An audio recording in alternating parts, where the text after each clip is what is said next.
Students, exercise 11.4, question number 1, answer the following. Take Sarita's present age to be y years and we have to answer these questions.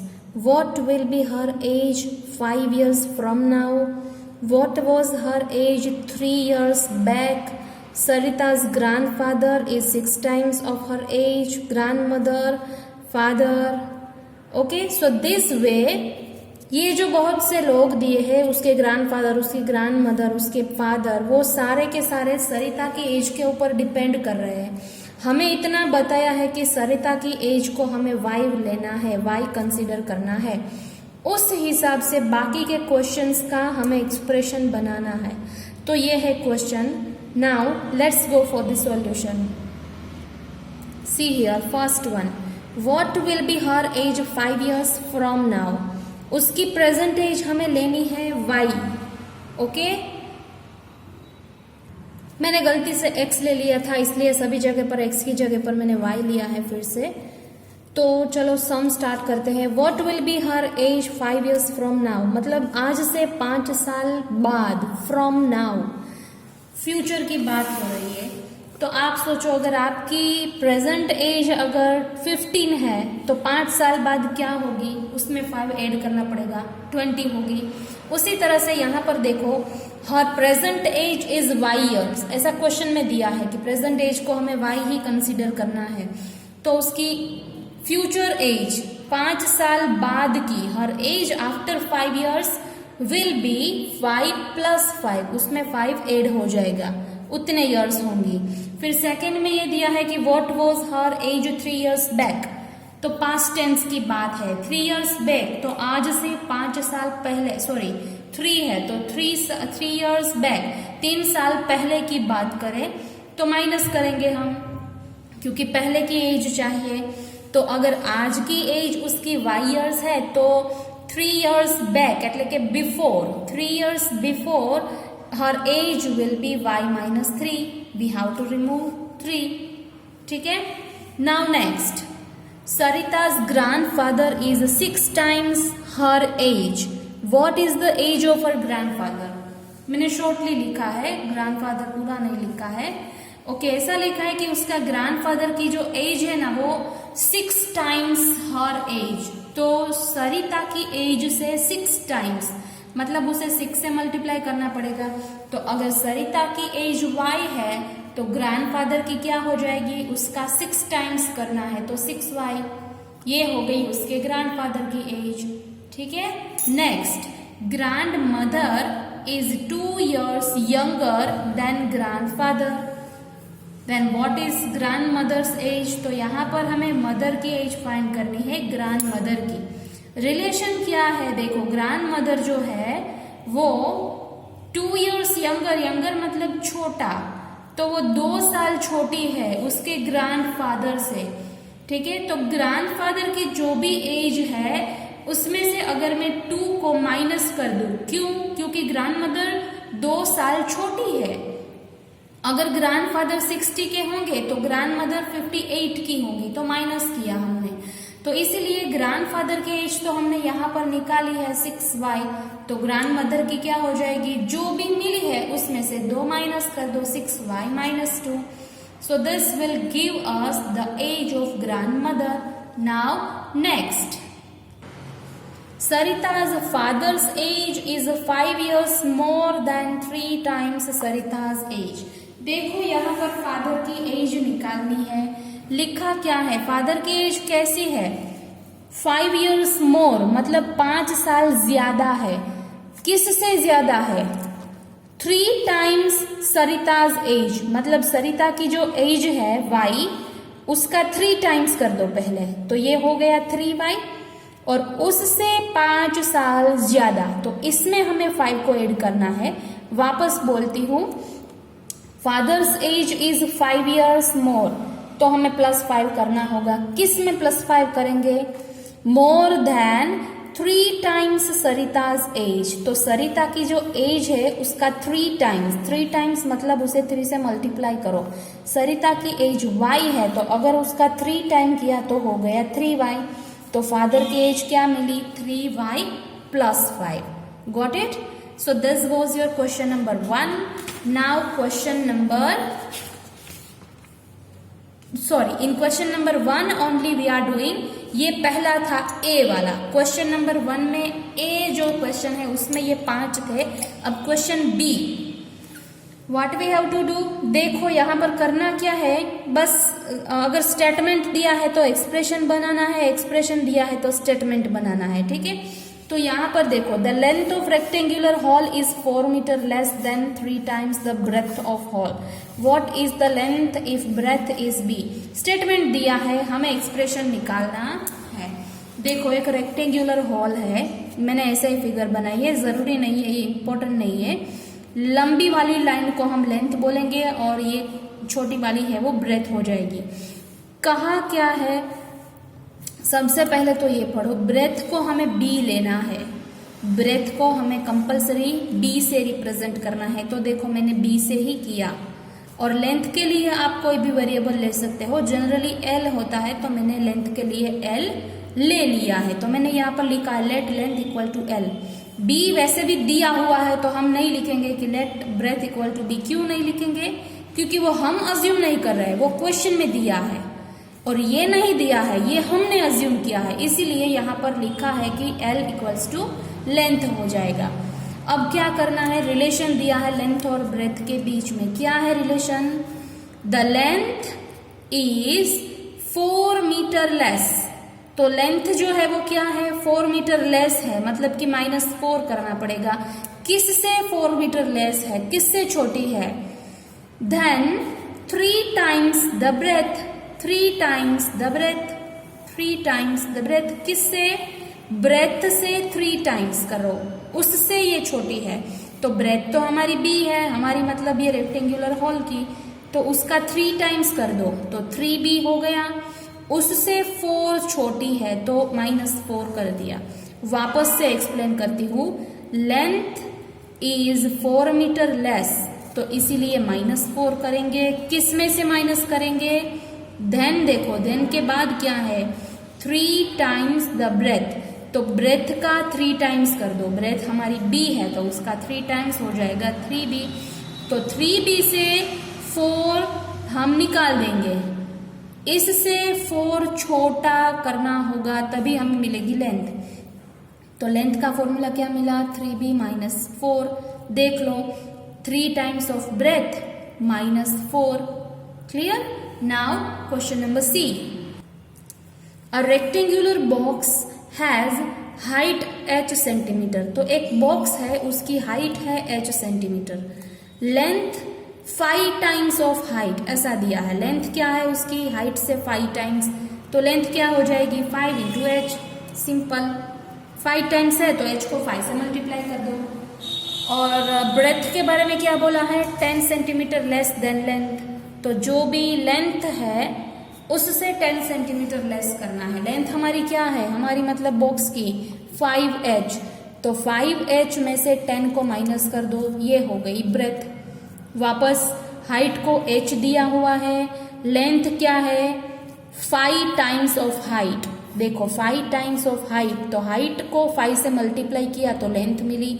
और breath क्या है 10 centimetre less than length, तो length में से 10 centimetre को less कर दो। Length क्या है 5h, तो 5h में से 10 को निकाल दो, ये हो गई breadth. Clear? Question number D. देखो मैंने क्वेश्चन नहीं लिखा है, मैं पढ़ रही हूँ, बहुत बड़ा है। Meena, Beena and Leena are climbing the steps to the hill top. एक हिल टॉप है जिसके ऊपर ये स्टेप्स है, वो लीना, मीना एंड बीना तीनों क्लाइंब कर रही है, चढ़ रही है ऊपर। Meena is at step S. Meena है वो किसी एस वाले स्टेप के ऊपर है, मतलब ये वेरिएबल है, एस की वैल्यू कोई भी हो सकती है। यहाँ पर हमें वैल्यू नहीं पता इसलिए ऐसा लिखा है कि मीना कहाँ पर है, एस्थ स्टेप के ऊपर है। उसके बाद क्या लिखा है, Beena is 8 steps ahead. And Leena is 7 steps behind. तो बीना जो है वो 8 स्टेप्स अहेड, अहेड मतलब आगे, तो मीना से 8 स्टेप्स आगे है कौन? बीना। तो आगे है मतलब हम ऐड करेंगे, एस में 8 ऐड कर दो, तो एस में अगर मैं 8 ऐड कर दूंगी तो इतने स्टेप के ऊपर कौन होगी? बीना। ठीक है, वापस बोल रही हूँ, बीना मीना से आगे जा रही है। कितनी आगे है? 8 स्टेप्स आगे। तो जो भी मीना का स्टेप है उसमें 8 ऐड किया, क्योंकि बीना आगे जा रही है। तो ये हो गया बीना का स्टेप। और लीना जो है ना वो 7 स्टेप्स पीछे चल रही है, तो इसमें से हमने 7 को निकाल दिया क्योंकि वो पीछे है। ठीक है, तो यहाँ पर होगी लीना। तो ये तीनों की पोजीशन हमें मिल गई। मीना कहाँ पर है? एस स्टेप के ऊपर। बीना कहाँ पर है? S+8 के ऊपर। लीना कहाँ पर है? S-7। देखो इसका मैं मतलब समझाती हूँ। अगर मीना 10th स्टेप के ऊपर है, अगर S की जगह पर मैं 10 लिखूं, तो अगर मीना 10th स्टेप पर है तो बीना कहाँ पर होगी? उससे 8 स्टेप आगे, मतलब 18th स्टेप के ऊपर बीना होगी। और लीना कहाँ पर होगी? 7 स्टेप्स पीछे, तो इसमें से 7 निकाल दो तो 3rd स्टेप के ऊपर लीना होगी। समझे? ये मीनिंग है। एक उससे आगे जा रही है, दूसरी पीछे जा रही है। अब और भी एक एक्सप्रेशन चाहिए, express the total number of steps using S. अच्छा, उसका रिलेशन दिया है, the total number of steps to the hill top is 10 less than 4 times what Meena has reached. Meena जहां पर है, ठीक है, उसका 4 टाइम्स कर दो और फिर उसमें से 10 को निकाल दो, क्योंकि 10 लेस ऐसा बोला है। तो मीना तो S वाला स्टेप के ऊपर है, उसका 4 टाइम्स किया तो 4S मिला, उसमें से 10 माइनस किया। क्यों माइनस किया? क्योंकि क्वेश्चन में ऐसा लिखा है कि 10 लेस करना है, मतलब कि सब्ट्रैक्ट करेंगे। तो ये मिल गया हमें टोटल स्टेप्स। तो ये जो हिल टॉप है उसमें टोटल इतने स्टेप्स होंगे। क्लियर? तो जो क्वेश्चन दिया था हमने उसका एक्सप्रेशन बना दिया। अभी और एक है लास्ट वाला, वो एक बस की बात हो रही है। एक बस है जो कि ट्रैवल कर रही है 20 किलोमीटर पर आवर से। तो बस की स्पीड क्या है? 20 किलोमीटर पर आवर। इसका मतलब क्या होता है? 1 आवर में वो 20 किलोमीटर जितना डिस्टेंस चलेगी। 1 घंटे के अंदर वो इतना डिस्टेंस चलेगी बस। कितना? V जितना। ठीक है, अभी आगे पढ़ते हैं। It goes from Daspur to Bispur. बस कहाँ से कहाँ जा रही है? दासपुर से बीसपुर जा रही है। ठीक है, अब after the bus has travelled 5 hours, मतलब कि बस जो है वो 5 घंटा चली, उसके बाद क्या होगा? तो बाद में सोचेंगे, पहले ये सोचो कि बस ने 5 घंटे की मुसाफरी कर ली, ट्रैवल कर लिया है 5 घंटे की। ठीक है, तो डिस्टेंस ट्रैवल्ड इन 5 आवर क्या हो जाएगा? इससे 5 को मल्टीप्लाई कर दो। 1 घंटे में अगर वो 20 किलोमीटर डिस्टेंस ट्रैवल करेगी तो 5 आवर्स में कितना करेगी? उससे 5 टाइम्स। ठीक है, अगर 1 घंटे में वो 20 किलोमीटर तक जाएगी तो 5 घंटे में वो उससे 5 टाइम्स जाएगी, 5 इंटू V। तो ये हो गया डिस्टेंस ट्रैवल्ड बाय बस इन 5 आवर। 5 घंटे चलने के बाद वो इतना डिस्टेंस कवर कर लेगी, 5V जितना। ठीक है, अब आगे पढ़ते हैं, क्या लिखा है? इसके बाद बीसपुर अभी भी 20 किलोमीटर अवे, ऐसा लिखा है। अभी भी बीसपुर 20 किलोमीटर दूर है, तो अभी भी इतना डिस्टेंस रिमेनिंग है। Remaining distance equals to 20 kilometre, right? तो distance from Daspur to Bispur हमें फाइंड करना है। दासपुर से लेकर बीसपुर का डिस्टेंस कितना है? तो ये अब इजी हो गए। देखो, इतना डिस्टेंस बस ने कवर कर लिया है और इतना अभी भी रिमेनिंग डिस्टेंस है, मतलब कि कवर करना बाकी है। तो इतना वो चल चुकी है और इतना और चलेगी तो वो पहुंच जाएगी कहाँ पर? बीसपुर। तो हो गया ना टोटल डिस्टेंस 5V जो कि वो चल चुकी है और 20 जो कि अभी चलना बाकी है। तो 5V plus 20 kilometre will be the total distance between Daspur to Bispur. Next question number 2, I am reading the instruction. Change the following statements using expressions into statements in ordinary language, एक एग्जाम्पल भी दिया है। फॉर एग्जाम्पल ऐसा अगर दिया है कि Salim scores R runs in a cricket match and Nalin scores R+15 run, तो इसको हमें ऑर्डिनरी लैंग्वेज में लिखना है कि Nalin scores 15 runs more than Salim. Comparison को वर्ड में लिखना है, ठीक है। तो इस तरह से जो एग्जाम्पल में दिया है ना, उस तरह से बाकी के हम करेंगे। तो पहला क्या है, a notebook cost ₹P and a book cost ₹3P। तो सोचो वर्ड में कैसे लिखेंगे, नोटबुक की कॉस्ट P है और बुक की 3P, मतलब कि 3 टाइम्स है। तो हम ऐसा लिखेंगे कि बुक की जो कॉस्ट है वो नोटबुक से कितनी है, 3 टाइम्स। तो चलो लिख दे, the cost of book is 3 times the cost of notebook. Done. जो भी यहाँ पर लिखा है एक्सप्रेशन के फॉर्म में वो हमने वर्ड में लिख दिया, ठीक है। अभी सेकंड का मैंने क्वेश्चन नहीं लिखा है, डायरेक्ट आंसर लिखा है, क्वेश्चन में पढ़ रही हूँ। Tony puts Q marbles on the table, मतलब एक टोनी नाम का लड़का है जो टेबल के ऊपर कुछ मार्बल्स पुट करेगा, रखेगा। कितनी मार्बल्स है उसके पास, Q, जो कि टेबल के ऊपर है। और आगे क्या दिया है, he has 8 Q marbles in his box, और 8 Q मार्बल है जो कि उसके बॉक्स के अंदर है। मैं रिपीट कर रही हूँ, टोनी ने Q मार्बल्स टेबल के ऊपर रखी और 8 Q मार्बल्स उसके पास अभी भी बॉक्स के अंदर है। तो यहाँ पर 2 मार्बल है, एक टेबल के ऊपर और दूसरी बॉक्स के अंदर, ठीक है। तो हम क्या करेंगे, देखो सबसे पहले तो ये पता चल रहा है कि Q और 8Q के बीच में रिलेशन कौन सा है, 8 टाइम्स का। तो number of marbles in Tony's box is 8 times the number of marbles on his table. हो गया स्टेटमेंट, क्योंकि टेबल के ऊपर कितनी है, Q, और बॉक्स के अंदर कितनी है, 8Q। तो बॉक्स के अंदर 8 टाइम्स मार्बल है, ठीक है। जो भी टेबल के ऊपर रखी है उससे 8 टाइम्स मार्बल बॉक्स के अंदर है। तो number of marbles in box is 8 times the number of marbles on his table. ऐसा ही है नीचे वाला भी। देखो, our class has n students, तो हमारे क्लास में स्टूडेंट कितने हैं, n। And the school has 20 students, तो स्कूल के पास स्टूडेंट कितने हैं, 20। तो हम कैसे लिखेंगे, the number of students in our school is 20 times the number of students in our class. जो भी स्टूडेंट्स क्लास में है उससे 20 टाइम्स स्टूडेंट हमारी स्कूल में है। डन। ओके। डी क्वेश्चन क्या है, जागू is Z years old, his uncle is 4Z years old and his auntie is 4Z-3 years old। यहाँ पर एक साथ 3 लोगों की बात हो रही है, जागू की, उसके अंकल की और उसकी आंटी की।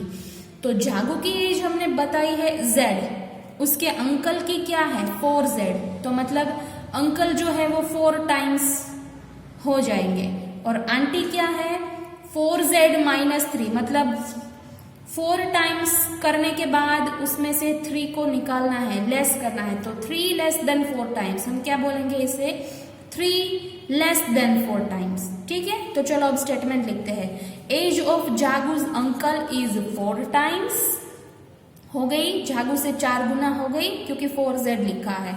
And age of her aunty is 3 years less than 4 times, 3 years less than 4 times. क्यों, क्योंकि 3 माइनस किया है 4Z में से। तो आंटी की एज हुई 3 years less than 4 times of Jagu's age. ये बन गया स्टेटमेंट।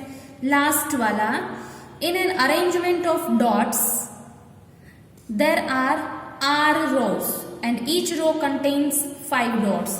तो एक अरेंजमेंट है डॉट्स की, जिसमें रो कितनी है पता नहीं, और एक रो के अंदर क्या लिखा है, एक रो के अंदर कितने डॉट्स है, 5 डॉट्स है, ठीक है।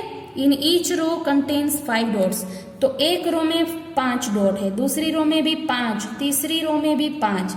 तो इस तरह की एक अरेंजमेंट है। हमें ये तो पता है कि एक रो के अंदर 5 डॉट है, लेकिन नंबर ऑफ रो हमें नहीं पता, वो है R। क्वेश्चन में ऐसा दिया है। तो टोटल डॉट्स कितने होंगे, 5 को R से मल्टीप्लाई करना पड़ेगा, मतलब 5 टाइम्स ऑफ R। तो total number of dots is 5 times the number of रोज। जितनी रो है उसको 5 से मल्टीप्लाई कर दो तो आपको टोटल नंबर ऑफ डॉट्स मिल जाएंगे। ठीक है, नाउ क्वेश्चन नंबर 3। क्वेश्चन 3 में क्या करना है, उसमें भी 3 क्वेश्चन है, A B C. A, given Munnu's age to be x years, can you guess what x - 2 may show। मतलब कि ऐसा पूछा है कि अगर मुन्नू की एज x years है तो x - 2 क्या होगा। अब वो तो कुछ भी हो सकता है, लेकिन देखो ब्रैकेट में एक हिंट भी दी है, थिंक ऑफ मुनुज यंगर ब्रदर, मतलब कि उसके छोटे भाई के बारे में सोचना है। तो अब हम बता सकते हैं x - 2 मतलब मुन्नू से कोई ऐसा व्यक्ति है जो 2 साल छोटा है, उसकी बात हो रही है, जो कि उसका यंगर ब्रदर है, छोटा भाई। तो मुन्नू की एज x है तो उसके छोटे भाई की क्या होगी, x - 2 होगी। सही है, तो लिख दो वही, Munnu's brother is 2 years younger than Munnu, उसका भाई मुन्नू से 2 साल छोटा है। क्यों छोटा है, क्योंकि उसकी एज मुन्नू से 2 साल कम है। मिल गया रिलेशन। तो करना क्या है, जो भी आपको यहाँ पर एक्सप्रेशन दिया है ना उसको आपको स्टेटमेंट के फॉर्म में लिखना है, उल्टा करना है। ठीक है, ओके। बी देखो, बी में क्या है, given Sara's age today to be 5 years। तो सारा की आज की एज दी है y years, Sara's today's age is y years। अब आगे क्या लिखा है, think of her age in the future और in the past, what will the following expression indicate. नीचे कुछ एक्सप्रेशंस दिए हैं जैसे कि y + 7, y - 3, y + 4 integer 1/2 and y - 2 integer 1/2। तो इसके बारे में स्टेटमेंट लिखना है, क्योंकि ये एज की बात है तो या तो ये फ्यूचर की एज होगी या तो पास्ट की। अगर प्लस हुआ है तो फ्यूचर की बात है, माइनस हुई है तो पास्ट की बात है। तो y + 7 क्या हो जाएगी, y तो उसकी प्रेजेंट एज है, तो +7 मतलब फ्यूचर की बात हो रही है, 7 साल पहले की, सॉरी आगे की। ठीक है, तो साराज एज आफ्टर, मैंने यहाँ 5 क्यों लिखा है, क्या होना चाहिए, लेट मी चेक, 7 होना चाहिए क्योंकि +7 है। ओके, सो साराज एज आफ्टर 7 years, ये हो जाएगी आप सारा की एज 7 साल बाद की। अब y - 3 क्या देगा हमें, साराज एज बिफोर 3 years, क्योंकि माइनस है तो पहले की हो जाएगी, 3 साल पहले की उसकी एज है ये। अब y + 4 इंटीजर 1/2, तो ये हो जाएगी 4.5, 4.5 मतलब 4.5 years, 4.5 साल। तो 4.5 साल बाद, क्योंकि प्लस है, बाद मतलब फ्यूचर टेंस, तो साराज एज आफ्टर 4.5 years हो जाएगा ये। और y - 2 इंटीजर 1/2, तो ये है साराज एज बिफोर 2.5 year। क्यों बिफोर, क्योंकि माइनस है। Got it. अभी लास्ट वाला एक ही रिमेनिंग है, given n students in the class like football. ऐसा दिया है कि क्लास के अंदर n स्टूडेंट्स ऐसे हैं जिसे फुटबॉल पसंद है। तो n क्या है, number of students who like football, ऐसे स्टूडेंट्स जिसको फुटबॉल पसंद है। ठीक है, अभी क्या करना है, व्हाट में 2n शो एंड व्हाट में n/2। तो 2n क्या होगा और n/2 क्या होगा। और हिंट क्या दे रखी है, think of games other than football, football के अलावा दूसरी गेम के बारे में सोचना है। तो हम ऐसा कह सकते हैं कि अगर n स्टूडेंट्स को फुटबॉल पसंद है तो मान लो कि हम हॉकी के बारे में सोचें, क्योंकि ऐसा बोला है कि दूसरी गेम के बारे में सोचो, हॉकी के बारे में सोचे तो 2n, तो हम ऐसा बोले कि 2n स्टूडेंट्स ऐसे हैं जिसे हॉकी पसंद है। और 2n का मतलब क्या हुआ, जिसे फुटबॉल पसंद था उसका डबल, फुटबॉल किसे पसंद है, n को, उसका डबल है ये। तो हम क्या लिखेंगे, जिसको हॉकी पसंद है वो फुटबॉल से डबल है। ठीक है, अब अरेंज करते हैं, प्रॉपरली लिखते हैं। चलो, number of students who like hockey is double than the number of students who like football. अब अच्छी तरह से लिखा मैंने वही चीज, हॉकी किसको पसंद है, 2n को, जो कि फुटबॉल से डबल है। देखो फुटबॉल n को ही पसंद है तो ये 2n हुआ, डबल हुआ। तो जिस लोगों को फुटबॉल पसंद है उससे डबल लोगों को हॉकी पसंद है। तो वो मैंने प्रॉपरली कैसे लिखा, number of students who like hockey is double than number of students who like football. ठीक है, उसी तरह से n/2 के बारे में सोचिए। तो n/2 के लिए मैं क्रिकेट ले रही हूँ, आप दूसरी गेम भी ले सकते हो क्योंकि ऐसा मेंशन नहीं किया है कि क्रिकेट ही लेना है, आप टेनिस भी ले सकते हो। तो n/2 मतलब क्या हुआ, जिन लोगों को फुटबॉल पसंद है उससे आधे है ये, n को 2 से डिवाइड किया, हाफ किया है। तो फुटबॉल किसको पसंद था, फुटबॉल n को, उसका हाफ कर दिया। तो number of students who like cricket is half of the number of students who like football. Football पसंद है, उसका आधा स्टूडेंट्स है जिसे ये क्रिकेट पसंद है, n/2। क्लियर? तो ये हो गया स्टेटमेंट। तो यहाँ पर exercise 11.4 complete. Now 11.5 will see in next lecture. Thank you.